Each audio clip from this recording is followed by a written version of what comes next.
Welcome back to Spekd. Today we'll be looking at Warhammer Conquest, issue number 34. We've got a lot of models in this one and we have some grey plastic. So let's get this opened up. Let's have a look. Take a look at our sprues. Once again, we've looked at, it's all looking nice and clean. And for those of you which have only been collecting Conquest, you haven't been collecting anything else, this is the standard colour that Games Workshop models actually come in on the sprue. It's in 2017. The models, plastics that you've been getting, which have been coloured, is just so you can get onto quick play, so you can play the models right away before painting. But the standard is to supply them grey and then you have to paint them up. It doesn't make that much difference, to be perfectly honest. We've got our bases. We have 3 models there. You can really see the detail on the sprue. I'll be looking forward to getting these together.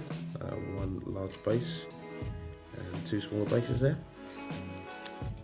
Talking of bases, I just did a video for modifying base sizes from eBay rescues. Sorry, let me just stop. Alright, get back to it. Before I get into sprue, if you like content like this, seeing the Warhammer Conquest and seeing some details up really close, make sure you subscribe so you don't miss out on anything. It'd be much appreciated to get your comments also, because I go through them. It helps me to produce content. And I'm doing all that at the same time as looking at the sprue. Man, that's multitasking, so you know it's worth it. Okay, for those of you that have been getting the Conquest magazine, that's the only kind of Games Workshop models you're used to.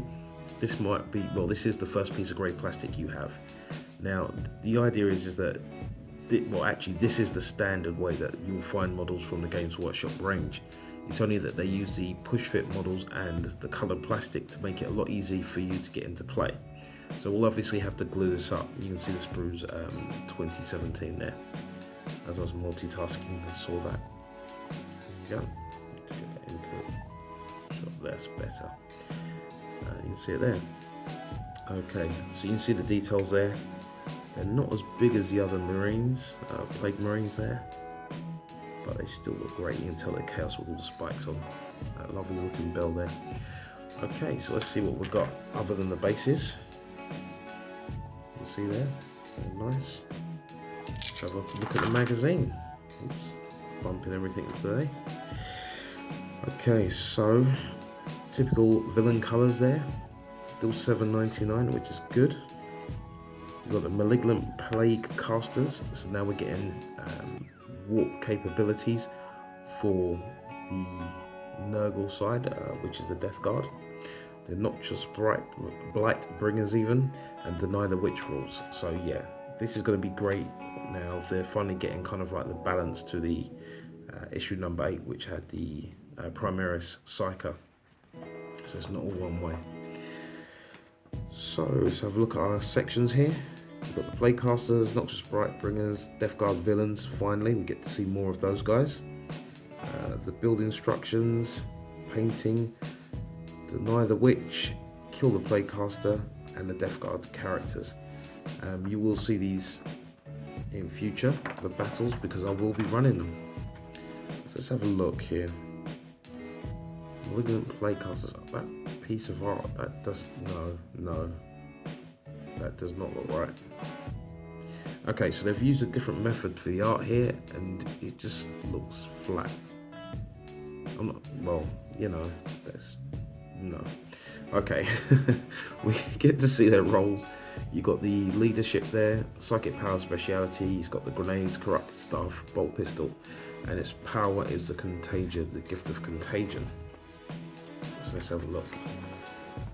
So you've got the breakdown there of its capabilities. As you're going to be using this model, just have a little look through this so you remember to use the different items. The technique I use is just paint up the weapons and equipment differently, so I remember to use them on the table.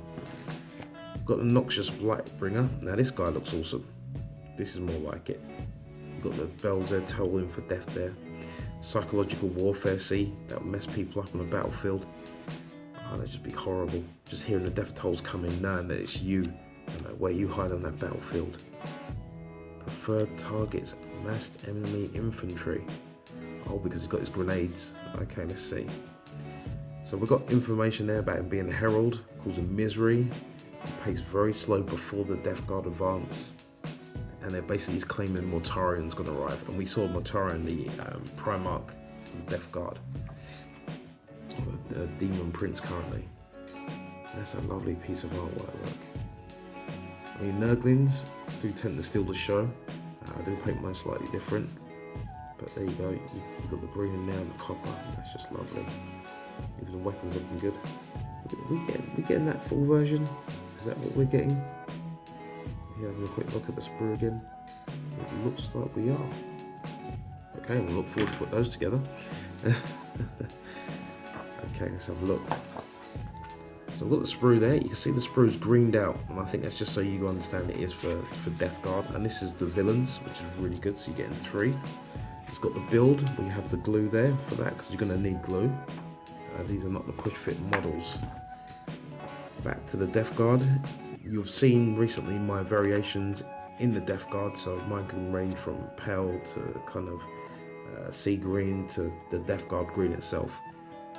I was thinking about that and reflecting on how Nurgle comes across a painting, especially for people which are new to the game. You could just literally throw the paint on there and it will work, which is very opposite to the Ultramarines, where you have to take time and focus on edges and trimming to make it really come through. I'm not saying that's how you should paint, but it's just kind of like an idea of how to get in the game really quickly. So we've got our Ledge Belchers, our Abaddon, Buggermans. I mean, by this point you're kind of really aware of the main items and just picking out these. Now they've gone for the Mephiston red there. On the front of the book there you see it's purple. I mean, you could mix some of your Macragge blue and that Mephiston red just separately, and you just make your purple. You know, it's just like conventional paints. So I've got a Retributor. Okay. So, okay, they've gone through here. They've left the smoke alone. I've got a tutorial for fire. Sorry, it is really late when I'm doing this. For the fire, and you can use that same effect here if you want it to look like if it is flame, or you could just change the colours, the base colours to a form of green and yellow, make it look toxic, because it is meant to be a mass of flies. Okay, so we're getting the detail there. Yep, now they've added the effect to the bell. For this bell, I would just hit that with like a dry brush of silver to bring out the edges. Even though if you're following along and you're doing exactly as this, that will make a big difference. And then you could always paint over it with the additional colours they're looking for in the future.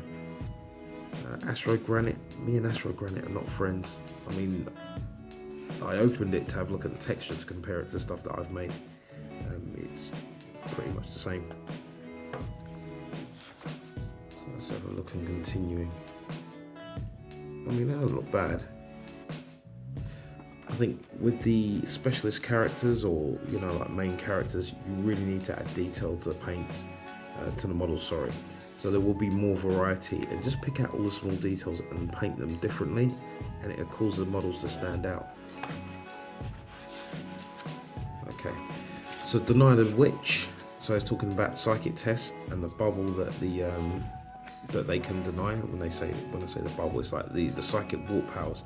These guys are accessing the warp and they're pulling through energy, and you know, like I was mentioning before, the warp is a place of like dream becomes reality. That's effectively what they're bringing into reality, and they control that substance and make it do different things in the physical world. So when there's two people that can do that, they can either conflict each other or help to enhance each other.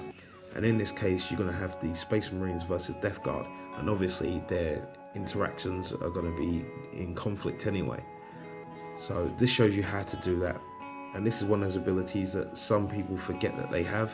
They remember they have psychic powers to engage, but they also have the psychic ability to stop opponents. So it's always worth doing. And obviously the more models that you have that are capable of psychic abilities, the more they can stop. And if you position them well, you can set up a deny barrier. So prevent a large area from having access to powers. So that's if you roll higher than their capability. Okay, so we've got the mission briefing. It's moving on now. So we have the Psychers becoming the main play at the minute. And we've got Psychic Clash. Yeah, we knew this was going to happen. So we've got Primaris Librarian, Malignant Plague Casters, and they're back to engage. So you have 5 Plague Marines, 12 Box Walkers, and not just Bright Bringer, and Malignant Plague Caster. Space Marines, you have 5 Intercessors, 2 Hellblasters. Oh, I'm still waiting for those additional Hellblasters. Gonna have to buy some. Primaris Librarian, and 3 Aggressors. Just looking at that, I mean, the Aggressors there, Hellblasters there, that does look one-sided. But I swear to you, when you play through these missions, it seems totally different. So deployment zones, and it's there. The player who won the previous mission deploys their entire force first. And that's kind of like giving a heads up to these sides that either lost, so they could position their models a lot better. They gain advantage. Because it even says the player who lost the previous mission takes the first turn. So they're really interlinking these narrative missions. And again, you'll see them soon. So victory conditions, both armies gain 1 point for each enemy unit eliminated. Okay, and each player gains 1 victory point for each psychic power they cast or deny. So the victory isn't that obvious. If your psychic is having a bad turn or a good turn, you know, you can really do well or do really badly. Okay, so we have our data sheets for Noxious Blight Bringer and Malignant Plague Caster. And that's about it. These guys don't look too bad. They look like your standard psychers. So look there. Okay. So standard loadout for the back. Your guidance info. And our next books.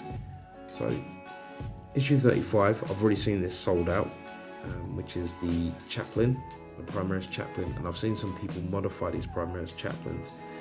And one guy that I can't remember where I saw it, it was on YouTube somewhere, and he had modified this into Mephiston, and it looked absolutely like phenomenal. Next issue 36, they're going to talk about Imperial Psychers, which is kind of almost like a connection to this book, and then you're going to get 3 paints. So that's more than value for this.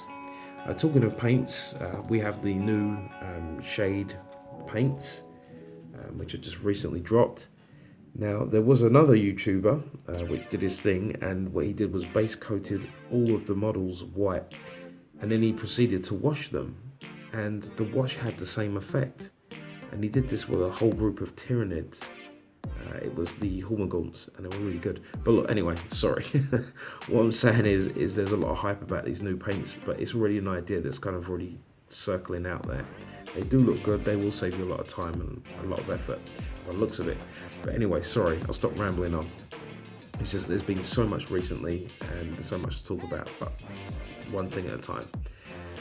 I'll put the models together, and we'll have a look at those, and we'll come back and see what you think. So we'll put them together, and this is what they look like. You can see that they have a lot of intricate detail. I mean, it should be fairly straightforward, but because they're also different, I think this may take a little while. So I'm going to focus on coppers for this main group, and I think I'll treat them almost as a unit, even though they're all separate.